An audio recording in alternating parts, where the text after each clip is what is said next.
ગુજરાતના રાજકારણમાં કેટલીક બેઠકો એવી છે જે ખરેખર રસપ્રદ હોય છે. કોઈ એક પક્ષનો ગઢ નથી હોતી. આજે આપણે આવી જ એક બેઠક કપડવંજની વાત કરવાના છીએ. અહીંના મતદારોનો મિજાજ સમજવો, સાચું કહું તો કોઈ કોયડો ઉકેલવા જેવું જ છે.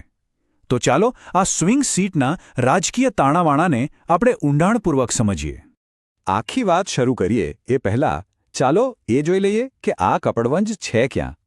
તો ગુજરાતના ખેડા જિલ્લામાં આવેલો આ મતવિસ્તાર તમે જોશો તો માત્ર નકશા પર જ નહીં પણ રાજ્યના રાજકારણમાં પણ એકદમ કેન્દ્રમાં રહેલો છે. કપડવંજનું આ રાજકીય રહસ્ય સમજવા માટે આપણે 4 મુખ્ય મુદ્દાઓ પર ધ્યાન આપીશું. સૌથી પહેલાં આંકડા શું કહે છે એ જોઈશું. પછી મતદારોના મનની વાત સાંભળીશું. એ પછી 2 મુખ્ય પક્ષોની સ્થિતિનું વિશ્લેષણ કરીશું. અને છેલ્લે અહીં જીતવા માટેનો રસ્તો શું હોઈ શકે એ સમજીશું. તો ચાલો શરૂઆત કરીએ આંકડાઓથી. કારણ કે ચૂંટણીના આંકડાઓ ફક્ત હાર-જીતનો હિસાબ નથી આપતા. એ તો મતદારોની માનસિકતાનો આખો આઈનો બતાવે છે. જોઈએ કપડવંજના છેલ્લા કેટલાક વર્ષોના આંકડા આપણને શું ઇશારો કરી રહ્યા છે. અહીં જુઓ, કપડવંજનું રાજકીય ચિત્ર બિલકુલ સ્પષ્ટ છે. કોઈ એક પક્ષ માટે કાયમી નથી. છેલ્લી 7 ચૂંટણીઓનો ઇતિહાસ જુઓ. સત્તા વારંવાર બદલાઈ છે. આ જ તો સાબિત કરે છે કે આ બેઠક ખરેખર એક સ્વિંગ સીટ છે, જ્યાં પવન ગમે ત્યારે પોતાની દિશા બદલી શકે છે. અને આ બદલાવ કંઈ નાનો સૂનો નથી. છેલ્લી 2 ચૂંટણીના આંકડા તો જુઓ, ખરેખર ચોંકાવનારા છે. 2017માં કોંગ્રેસ તરફ મોટો ઝુકાવ જોવા મળ્યો, તો 2022માં એનાથી પણ મોટો ઝુકાવ ભાજપ તરફ. આ શું બતાવે છે? એ જ કે કપડવંજના મતદારોને મનાવવા સહેલા છે, પણ એમને ટકાવી રાખવા એટલા જ મુશ્કેલ. તો સૌથી મોટો સવાલ એ જ ઊભો થાય છે કે મતદારોનો મિજાજ આટલી હદે કેમ બદલાય છે? આટલા મોટા ફેરફારો પાછળનું કારણ શું છે? અને સાચું કહું તો આનો જવાબ તમને ડેટાશીટમાં નહીં પણ ગામની ગલીઓમાં અને લોકોની સમસ્યાઓમાં મળશે. ચાલો હવે ત્યાં જ જઈએ. ચાલો હવે આંકડાઓની માયાજાળમાંથી બહાર આવીએ અને સીધા લોકોની વચ્ચે જઈએ. એ સમજવાનો પ્રયત્ન કરીએ કે કપડવંજના મતદારો માટે ખરેખર શું મહત્વનું છે. કઈ સમસ્યાઓ તેમને રાત્રે ઊંઘવા નથી દેતી અને તેમની અપેક્ષાઓ શું છે? આ ટેબલ પર જરા ધ્યાન આપો. આખી વાતનો સાર અહીં છે. ગામના રસ્તા 24 કલાક વીજળી, ખેડૂતો માટે ટેકાના ભાવ અને પાક ધિરાણ માફી. આ એ મુદ્દાઓ છે જેની તીવ્રતા સૌથી વધુ છે. એટલે કે અહીંની ચૂંટણીમાં હાર-જીતનો ફેસલો આ જ પાયાના મુદ્દાઓ પર થાય છે. અને આ જ વાત કપડવંજનું સત્ય છે. અહીંના મતદારો માટે રાષ્ટ્રીય રાજકારણમાં શું ચાલી રહ્યું છે તેના કરતાં પણ વધુ મહત્વનું એ છે કે તેમના રોજિંદા જીવનની સમસ્યાઓનો ઉકેલ કોણ લાવી રહ્યું છે. આ જ તો લોકશાહીની ગરિમા છે, જ્યાં દરેક વ્યક્તિનું દૈનિક જીવન મહત્વનું છે અને દરેકને પોતાની વાત જવાબદારીપૂર્વક કહેવાનો અધિકાર છે. તો હવે આપણે મતદારોના મનની વાત તો સમજી ગયા. હવે એ જોઈએ કે મેદાનમાં જે 2 મુખ્ય ખેલાડીઓ છે, જે રાજકીય પક્ષો છે, એ આ પડકારનો સામનો કેવી રીતે કરી રહ્યા છે. ચાલો એમની તાકાત અને નબળાઈઓનું વિશ્લેષણ કરીએ. અહીંની લડાઈ ખરેખર રસપ્રદ છે.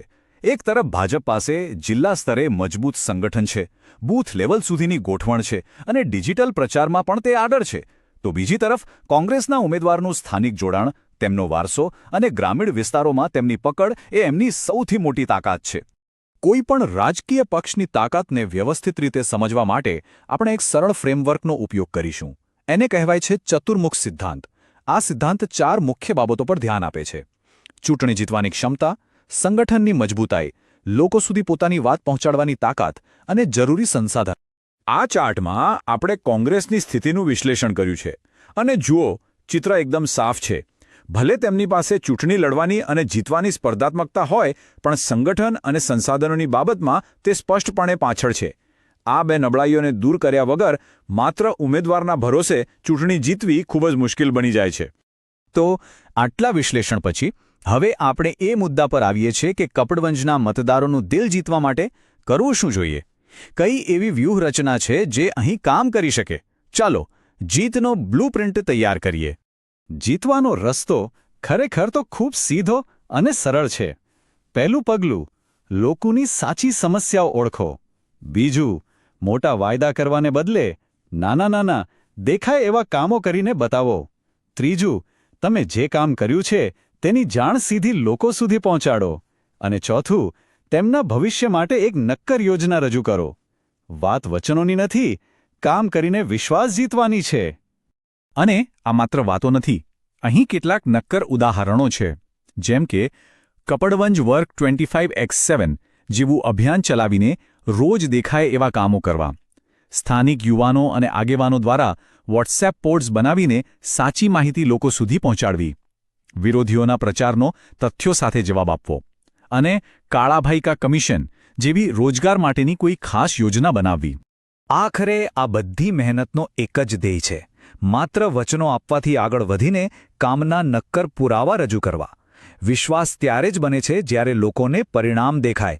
અને હા, આ ડિજિટલ યુગમાં લોકોનો વિશ્વાસ જીતવા માટે તેમની અંગત માહિતી અને ગોપનીયતાનું સન્માન કરવું પણ એટલું જ જરૂરી છે, જે આપણા કાયદાકીય માળખાનો પણ એક મહત્વપૂર્ણ ભાગ છે.